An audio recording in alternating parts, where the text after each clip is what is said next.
ಎಂದಿಗೂ ಇವುಗಳನ್ನು ತಿನ್ನೋ ತಪ್ಪು ಮಾಡಬೇಡಿ. ಇತ್ತೀಚಿನ ದಿನಗಳಲ್ಲಿ ಸಾಮಾನ್ಯವಾಗಿ ಕಾಣಿಸಿಕೊಳ್ಳುತ್ತಿರುವ ಆರೋಗ್ಯ ಸಮಸ್ಯೆಗಳಲ್ಲಿ ಮೂಲವ್ಯಾಧಿಯು ಒಂದು. ಇದಕ್ಕೆ ಹೆಮರಾಯ್ಡ್ ಅಥವಾ ಮೊಳೆರೋಗ ಎಂದು ಹೆಸರಿದೆ. ಇದೊಂದು ರೀತಿಯ ಗಂಭೀರ ಕಾಯಿಲೆಯಾಗಿದ್ದು ಮಲಬದ್ಧತೆಯಿಂದ ಉಂಟಾಗುತ್ತದೆ. ಇತ್ತೀಚಿನ ದಿನಗಳಲ್ಲಿ ಅನೇಕ ಮಂದಿಯನ್ನು ಕಾಡುತ್ತಿರುವ ಗಂಭೀರ ಆರೋಗ್ಯ ಸಮಸ್ಯೆಗಳಲ್ಲಿ ಮೂಲವ್ಯಾಧಿ ಸಹ ಒಂದಾಗಿದೆ. ತಪ್ಪಾದ ಆಹಾರ ಪದ್ಧತಿ, ದೈಹಿಕ ಚಟುವಟಿಕೆಯ ಕೊರತೆ ಮತ್ತು ಮಲಬದ್ಧತೆಯೇ ಇದಕ್ಕೆ ಪ್ರಮುಖ ಕಾರಣಗಳಾಗಿವೆ. ನಾವು ಸೇವಿಸುವ ಕೆಲವು ರೀತಿಯ ಆಹಾರಗಳು ಮೂಲವ್ಯಾಧಿಯ ನೋವು ಮತ್ತು ಊತವನ್ನು ಉಲ್ಬಣಗೊಳಿಸಬಹುದು. ಅಲ್ಲದೆ ಆಹಾರದಲ್ಲಿ ಕೆಲವು ಆಹಾರಗಳನ್ನು ಸೇರಿಸುವುದರಿಂದ ಕರುಳಿನ ಚಲನೆಯನ್ನು ಸುಗಮಗೊಳಿಸುತ್ತದೆ. ಅಸ್ವಸ್ಥತೆ ಮತ್ತು ತೀವ್ರ ನೋವಿನಿಂದ ಸುಲಭ ಪರಿಹಾರವನ್ನು ನೀಡುತ್ತದೆ. ಮೂಲವ್ಯಾಧಿ ಸಮಸ್ಯೆ ಇರುವವರು ಎಂದಿಗೂ ಸಹ ಸೇವಿಸಬಾರದ ಆಹಾರಗಳು. ಮೂಲವ್ಯಾಧಿ ಸಮಸ್ಯೆ ಇರುವವರು ಹೆಚ್ಚು ಮಸಾಲೆಯುಕ್ತ ಮತ್ತು ಬಿಸಿಯಾಗಿರುವ ಆಹಾರಗಳನ್ನು ಸಂಪೂರ್ಣವಾಗಿ ತಪ್ಪಿಸಬೇಕು.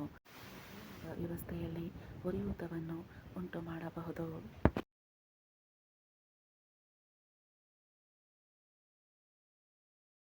ಅಲ್ಲದೆ ಹಿಟ್ಟಿನಿಂದ ತಯಾರಿಸಿದ ಆಹಾರಗಳು, ಫಾಸ್ಟ್ ಫುಡ್, ಬ್ರೆಡ್, ಬಿಸ್ಕತ್ತುಗಳು, ಹುರಿದ ಆಹಾರಗಳು ಮತ್ತು ಸಂಸ್ಕರಿಸಿದ ಪ್ಯಾಕೆಟ್ ಆಹಾರಗಳು ಯಾವುದೇ ಫೈಬರ್ ಅನ್ನು ಹೊಂದಿರುವುದಿಲ್ಲ.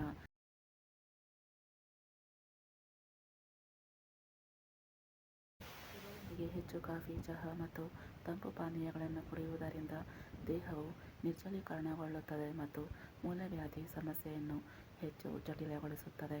ನೋವು ಕಡಿಮೆ ಮಾಡುವ ಮತ್ತು ನಿವಾರಿಸುವ ಆಹಾರಗಳು. ನಾರಿನಂಶ ಹೆಚ್ಚಿರುವ ಆಹಾರಗಳು ಮೂಲವ್ಯಾಧಿ ನೋವನ್ನು ನಿವಾರಿಸಲು ಅಮೃತದಂತೆ.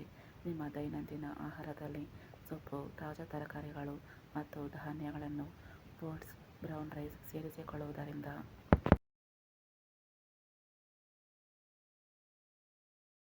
ಹಣ್ಣುಗಳು, ವಿಶೇಷವಾಗಿ ಸೇಬು, ಬಾಳೆಹಣ್ಣು, ಪಪ್ಪಾಯಿ ಮತ್ತು ಕಿತ್ತಳೆ ಜೀರ್ಣಕ್ರಿಯೆಯನ್ನು ಸುಧಾರಿಸುತ್ತದೆ. ದೇಹದಲ್ಲಿ ಸಾಕಷ್ಟು ನೀರಿನಾಂಶ ಇರುವುದು ಸಹ ಮುಖ್ಯ.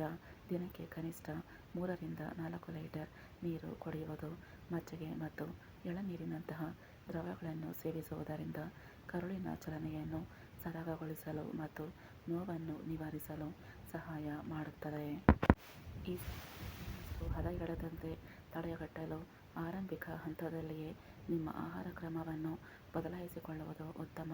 ನಿಯಮಿತವಾಗಿ ವ್ಯಾಯಾಮ ಮಾಡುವುದು ಮತ್ತು ಗಂಟೆಗಟ್ಟಲೆ ಒಂದೇ ಸ್ಥಳದಲ್ಲಿ ಕುಳಿತುಕೊಳ್ಳದಿರುವುದು ಮುಂತಾದ ಜೀವನಶೈಲಿಯಲ್ಲಿನ ಸಣ್ಣ ಬದಲಾವಣೆಗಳು ಮೂಲವ್ಯಾಧಿ ಸಮಸ್ಯೆಯನ್ನು ತಡೆಗಟ್ಟಲು ಸಹಾಯ ಮಾಡುತ್ತದೆ. ನೋವು ಮತ್ತು ರಕ್ತಸ್ರಾವ ತೀವ್ರವಾದಾಗ ವಿಳಂಬವಿಲ್ಲದೆ ವೈದ್ಯರನ್ನು ಸಂಪರ್ಕಿಸಿ ಸರಿಯಾದ ಚಿಕಿತ್ಸೆ ಪಡೆಯುವುದು ಮುಖ್ಯ.